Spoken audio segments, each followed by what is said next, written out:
Welcome back to DBL. We've got our one and only Dr. Coley joining us. Yes. Okay, we're so glad you're here because we definitely want to talk to you about some of these medical stories that are out there. First up, the big controversy at the Olympics all over this Algerian boxer named Iman Khalif and her gender. Now, tabloids and a lot of folks online have referred to her as a biological male. That is false. This all happened after an Olympic fight when she beat her opponent after just 40 seconds in the ring, causing the other woman to cry. Now, this boxer has been seriously bullied online, even though the claims made against her, again, according to the IOC and people in Algeria, appear to be false. Now, yesterday, Khalif spoke out about it, saying that bullying can destroy people, kill their spirits, and asked everyone to refrain from it. Now, let me ask you this, Dr. Coley, because at first the narrative was this boxer is a biological male who is transgender and shouldn't be playing in the Olympics. Then when some more information came out that she was born a female, now the narrative is that she was born with X and Y chromosomes or something like that, okay? The narrative is starting to change. So while there's no evidence to support any of the claims, what does it mean for someone to be born with this X and Y chromosome that is now being talked about online? It's interesting. It's a blurry line between being a man and a woman. And there's transgender where it talks about your identity, but then there's this concept of intersex, which talks about what you are biologically. So most of us, when humans are born, they're born with 46 chromosomes, 23 from mom, 23 from dad. Now, one of those 23 is sex chromosomes. So if you have an X and an X, you're a woman. If you have an X and a Y, you're a man.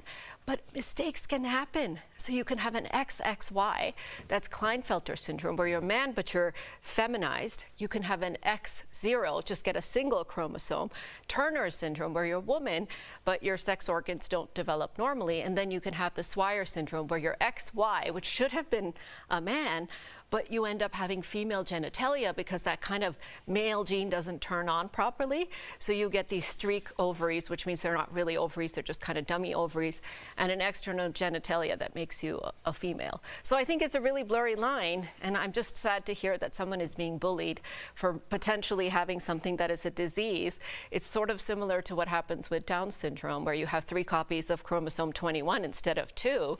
Imagine bullying somebody who had that kind of a chromosomal condition. I mean, well, sadly, Doc, people do that too. I know. And we don't even know if that's the right, case. and we don't know, Yes. but yes. Right, I want to make that clear. Well, Yeah. well, speaking of making things clear, Tori, are there any physical advantages that, let's say if this was true, that a boxer, not necessarily her, but a hypothetical boxer would have if this was to be true about their genetic makeup? So let's say it was intersex, where the chromosomal abnormalities were there because of the sex chromosomes. You actually have a disadvantage because you don't have normal hormones. Your sex organs, your ovaries, your testes, whatever you might have, aren't making the right type of hormone. So you actually get hormone replacement therapy to fix it.